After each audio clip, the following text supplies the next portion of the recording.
शिवाय दैनिक संध्याचं संध्या लाईव्ह। आज आपण पाहिलं असेल जे घटनाबाह्य मुख्यमंत्री आहेत ते मला वाटतं महाराष्ट्रातच नाही आहेत, इतर राज्यांमध्ये देखील गेले, तिथं हजर राहण्याचे आदेश आलेले आहेत म्हणून तिथे गेलेले आहेत। मूळ गोष्ट हीच आहे, काल देखील आम्ही पाहतो जेव्हा मराठा आरक्षण ह्या महत्त्वाच्या विषयावर चर्चा सुरू होती, संध्याकाळी 3-4 तास वाटतं रात्रीपर्यंत चालली। जे महत्त्वाचे काही वक्ते होते त्यावेळी मुख्यमंत्री आणि उपमुख्यमंत्री कोणीही हजर नव्हतं आमच्या हाऊसमध्ये।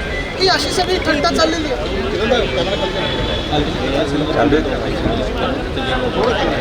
काल एक महत्त्वाचा विषय मी घेण्याचा प्रयत्न केला हाऊसमध्ये, देवेंद्र फडणवीस साहेबांनी मला उत्तर दिलं त्याच्यावर।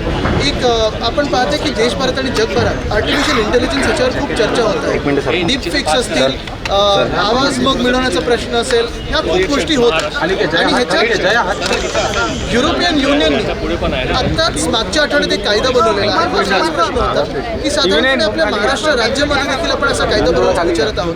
ह्याच्यावर देवेंद्रजींनी उत्तर दिलेलं आहे की केंद्र सरकार ह्याच्यावर कायदा बनवण्याचा विचार करत आहे। तिथून जर उशीर झाला तर महाराष्ट्रात नक्की होईल। एक तरुण आमदार म्हणून आणि आमदार महाराष्ट्राचा म्हणून माझी हीच इच्छा राहील की याच्यावर लवकरात लवकर आपण पावलं उचलावी, कारण हे पाहताय आपण की जग बदलत चाललेलं आहे आणि AI आपला एक मोठा घटक होत चाललेला आहे।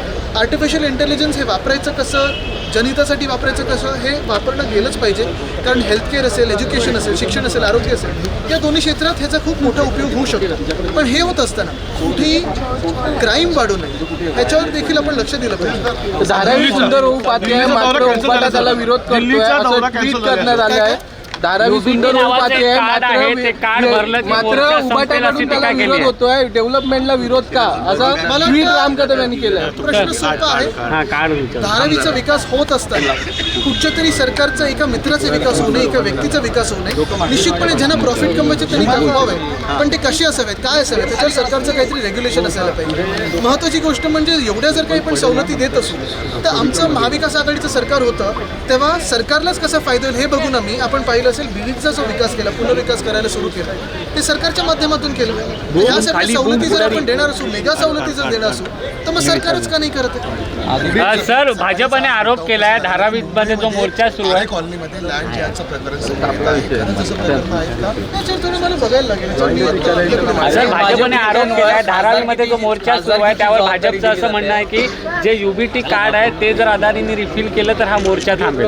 बरोबर आहे ना, त्यांच्या मित्राला एवढं बोलल्यानंतर त्यांना वाईट वाटणारच। खासदारकीची जबाबदारी अनेक भाजप आमदारांवर दिली जाते। आपण कोणाविरोधात शड्डू ठोकणार आहात का? लोकसभा निवडणुकीच्या पार्श्वभूमीवर ठाण्यातनं आपण लोकसभा निवडणूक लढवणार आहोत। मला वाटतं अनेक असे चर्चेला काही ठिकाणी मी ऐकत आहे, या बातम्या ऐकत आहे, काही चर्चा ऐकत आहे।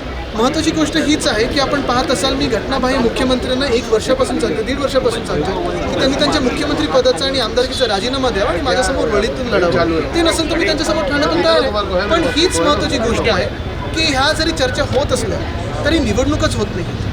काल परवाकडे पण पाहिलं असेल हायकोर्टाने ताशाने ओढलेले इलेक्शन कमिशनर त्यांना निर्देश दिलेले आहेत की पुणे लोकसभा आणि चंद्रपूर लोकसभा इथे दोन्हीकडे निवडणूक घ्यायला पाहिजे। 1 वर्ष झालं तिथून लोकसभेत आणि दिल्लीत आवाजच नाही। याला लोकशाही म्हणतो का आपण? महानगरपालिकेच्या निवडणुका होत नाही आहेत। आज आपण पाहिलं असेल तर सेनेटची देखील निवडणूक ही घ्यायला तयार आहेत, कारण यांच्यात हिंमतच नाही। आणि मूळ गोष्ट हीच राहिलेली की आपल्या राज्यात लोकशाही यांनी मारलेली आहे, संपवलेली आहे, ती पुनर्जीवित करण्यासाठी आमचा सगळा हा लढा आहे आणि त्याच्यावर आम्ही लढत आहोत। आणि एका बाजूला हे सगळं होत असताना अजून एक आपल्यासमोर गंभीर बाब आणू इच्छितो।